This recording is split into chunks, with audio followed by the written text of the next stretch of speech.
అస్సలాముఅలైకుం వరహ్మతుల్లాహి వబర్కాతుహు. అవుజుబిల్లాహి మినష్ షైతానిర్ రజీం. బిస్మిల్లాహిర్ రహమానిర్ రహీం. శాపగ్రస్తుడైన సైతాను బారి నుంచి సృష్టికర్త అయిన అల్లాహ్ యొక్క రక్షణని, అల్లాహ్ యొక్క సహాయాన్ని, రక్షణ వేడుకుంటూ ఉన్నాను. ఆమీన్. అల్లాహ్ ప్రవక్త ముహమ్మద్ సల్లల్లాహు అలైహి వసల్లం గారిపైన శాంతి సేవకులు కురిపించండి వల్ల ఆమీన్. 40 సంవత్సరాల వయసు వచ్చినప్పుడు, ఆ వయసు వచ్చిన ఒక ప్రార్థన చేసుకోవటం మంచిది అంటూ ఖురాన్లో ఒక వాక్యం, ఖురాన్లో 46వ అధ్యాయం 15వ వాక్యం ద్వారా అర్థమవుతూ ఉంది. మనం ఎప్పుడు మరణిస్తామో, ఎక్కడ మరణిస్తామో, ఎలా మరణిస్తామో, ఎన్ని రోజులు బ్రతికి ఉంటామో, ఎక్కడ మరణం వస్తుందో తెలియదు.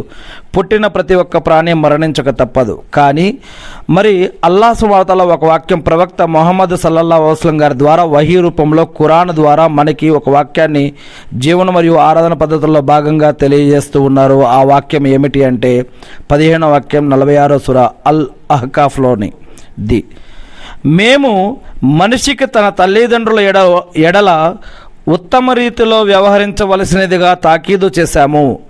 అతని తల్లి బాధను భరిస్తూ గర్భంలో అతన్ని మోసింది, బాధను భరిస్తూనే అతన్ని ప్రసవించింది. అతన్ని గర్భంలో మోయటానికి, అతని పాలు విడిపించడానికి 30 మాసాల కాలం పట్టింది. తుదకు అతను పూర్తి పరిపక్వతకు అంటే 40 ఏళ్ల ప్రాయానికి చేరుకున్నప్పుడు ఇలా విన్నవించుకున్నాడు ప్రార్థన: నా ప్రభు, నీవు నాపై, నా తల్లిదండ్రులపై కురిపించిన అనుగ్రహ భాగ్యాలకు గాను కృతజ్ఞతలు తెలుపుకునే, నీ ప్రసన్నతను చూరగొనే విధంగా సత్కార్యాలు చేసే సమృద్ధిని నాకు ప్రసాదించు. ఇంకా నా సంతానాన్ని కూడా సజ్జనులుగా తీర్చిదిద్దు. నేను నీ వైపునకే మరలుతున్నాను. నేను నీ విధేయులలో ఒకణ్ణి. ఇలాంటి వారి ఆమీన్. ఇది ఈ యొక్క ప్రార్థన ఖురాన్లోనిది. ఇలాంటి వారి సత్కార్యాలనే మేము స్వీకరిస్తాము, వారి తప్పులను క్షమిస్తాము. వారికి చేయబడిన సత్య వాగ్దానం ప్రకారం వారు స్వర్గవాసులలో ఉంటారు అని అల్లాహ్ చెప్తూ ఉన్నారు. దాని తర్వాత తల్లిదండ్రులు వారు దీవించినా, వారు ప్రార్థించినా కూడా అది కూడా స్వీకరించబడుతుంది అంటూ 17వ వాక్యంలో 46వ సూరా 17వ వాక్యంలో చెప్పడం జరిగింది.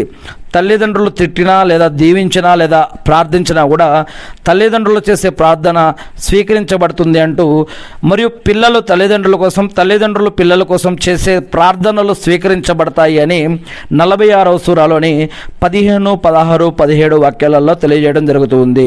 ఏది ఏమైతే నేను ఆ సృష్టికర్త అయిన అల్లాహ్ను ప్రార్థిస్తూ ఉన్నాను. అల్లాహ్ మా అందరి యొక్క పాపాలను క్షమించండి వల్ల, మా అందరికీ స్వర్గభాగ్యాన్ని ప్రసాదించండి వల్ల, మీరు సృష్టించిన సృష్టిలోని అన్ని ఆపదల నుంచి మమ్మల్ని రక్షించండి వల్ల, అల్లాహ్ మాకు ఉపాధిని, బర్కత్ని, రక్షణని, సహాయాన్ని, స్వర్గాన్ని ఇహలోకంలో, సమాజంలో, ప్రళయదినంలో మాకు రక్షించండి వల్ల ఆమీన్. అల్లాహు అక్బర్. ప్రవక్త ముహమ్మద్ సల్లల్లాహు అలైహి వసల్లం గారి శాంతి